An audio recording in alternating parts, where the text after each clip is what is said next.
toute l'organisation, le fonctionnement et les systèmes qu'on a déployés ont également très bien fonctionné et répondu aux attentes de nos autorités. C'était l'ambition et le pari du ministère de l'Intérieur que de se doter d'un tout nouveau système d'information intégrant la data pour faire le pilotage, assurer le pilotage stratégique des JO 2024.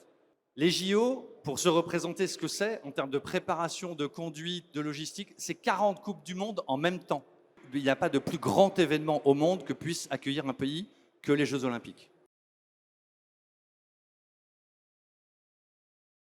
Des enjeux très forts, des enjeux de sécurité qui sont le métier même du ministère de l'Intérieur, mais pas que. Des enjeux logistiques, des énormes enjeux de transport, des enjeux en termes d'accueil des délégations olympiques, des enjeux en termes d'expérience spectateur et d'accueil des touristes et des spectateurs.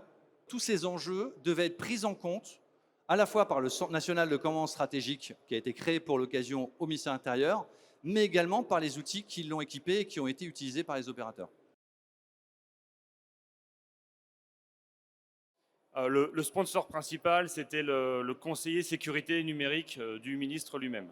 Le message était clair, c'était comment constituer, vous allez constituer un noyau stratégique pour gérer les grands événements nationaux en intégrant le maximum de données temps réel afin de permettre la gestion de cet événement.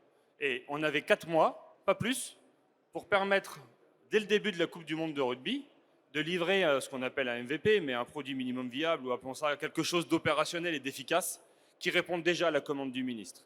Donc le projet était maquetté en 4 mois. Sur ces 18 mois, on parlait tout à l'heure de sprint, c'est très rapide pour partir de rien à une plateforme intégrée utilisée par l'ensemble des opérateurs interministériels. Il faut développer, paramétrer et penser un nouveau système d'information qui intègre la data. Nous avions une AMOA, OnePoint, qui nous a aidés au travers de ses outils, sa méthode, à faire cette expression de besoin et ensuite la traduire en spécification fonctionnelle pour Swadeo. La Coupe du Monde de rugby a été une opportunité formidable pour nous, un immense laboratoire, mais en réel. À l'issue, on a fait un gros retour d'expérience avec tous les opérateurs qui étaient au centre, à la fois du ministère de l'Intérieur et des autres ministères. On a fait un gros travail avec toutes les équipes, avec Swadeo, pour dire ok, maintenant on a une vision beaucoup plus claire de quoi on a besoin, qu'est-ce qu'il faut développer en fonctionnalités nouvelles pour être prêt pour les JO. Quand vous écoutez le métier, partez du principe qu'il va tout le temps évoluer, il faut vous adapter avec lui. C'est ce qu'a fait Swadeo et c'est pour ça qu'on a eu une plateforme vraiment qui répondait à nos besoins. On a les 5 grandes fonctionnalités intégrées de la plateforme et qui représentent exactement ce qui a été développé pour le CNCS, pour l'interministériel. Derrière chaque fonction, vous avez un applicatif. Chaque applicatif répond à un besoin métier. 5 applicatifs qui ont été construits sur mesure à partir de la plateforme Swadeo. Donc vous voyez les noms, hein, armement, hub, point de situation, main courante au pluriel et formulaire. Ce qui est intéressant, c'est de voir comment ça va changer la conduite opérationnelle des JO et comment ça va faciliter la prise de décision et la valorisation des métiers.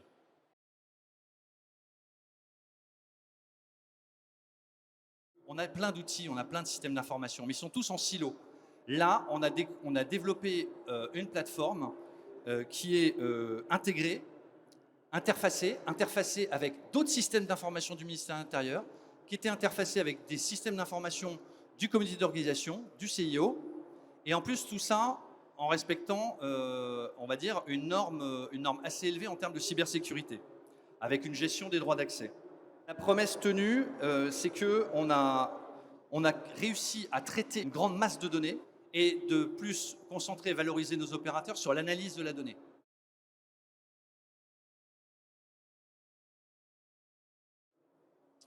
Et tout ça, ça devait répondre à un objectif que nous avait fixé le ministre, c'était la prise en compte des enjeux réputationnels. Toute information ou tout événement qui pourrait mettre en cause la capacité de la France à accueillir les JO. Donc c'est dans la détection de ces signaux faibles et c'est dans cette capacité à traiter une grande masse d'informations qu'on a réussi à faire remonter beaucoup d'informations à nos autorités en disant attention, là on risque d'avoir quelque chose où on peut avoir un impact réputationnel. Derrière l'outil, on a développé les process en même temps, on a développé un fonctionnement et et cette expérience inédite qui a été porté notamment par l'hyperviseur, mais aussi par l'humain qui était déployé, a changé, mais assez radicalement, la manière de fonctionner dans la coordination interministérielle et la collaboration. C'est assez incroyable comment finalement l'humain alimente l'outil et comment l'outil change la manière de travailler, de fonctionner pour collaborer encore plus efficacement dans un centre interministériel. Les opérateurs, c'était des gens qui venaient de tous les environnements, de tous les ministères.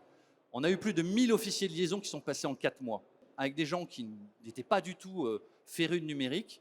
Et le CNCS, au plus fort, quand on était en plein pendant les JO, c'était 70 personnes. C'était ouvert H24, 7 jours sur 7.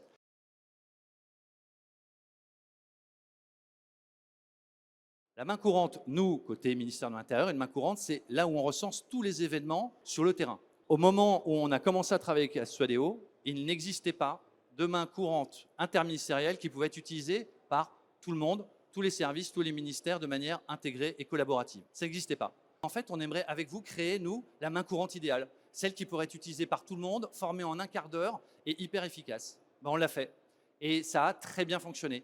Pendant les JO, cette main courante a été partagée entre tous les centres opérationnels du ministère de l'Intérieur, le CNCS bien sûr, même le ministre l'avait dans son cabinet, et était partagée également avec tous les autres ministères, l'agriculture, la santé, les transports, les armées, tout le monde avait accès à cette main courante. C'est en soi, au sein de l'État, c'est une révolution.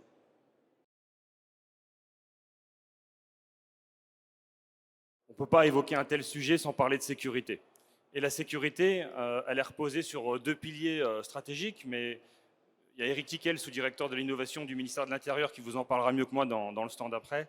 Il y a à la fois la côté hébergement en cloud native, en mode Kubernetes, en containerisation, et effectivement une homologation du SI qui s'est faite en quelques mois au niveau DR, niveau diffusion restreinte.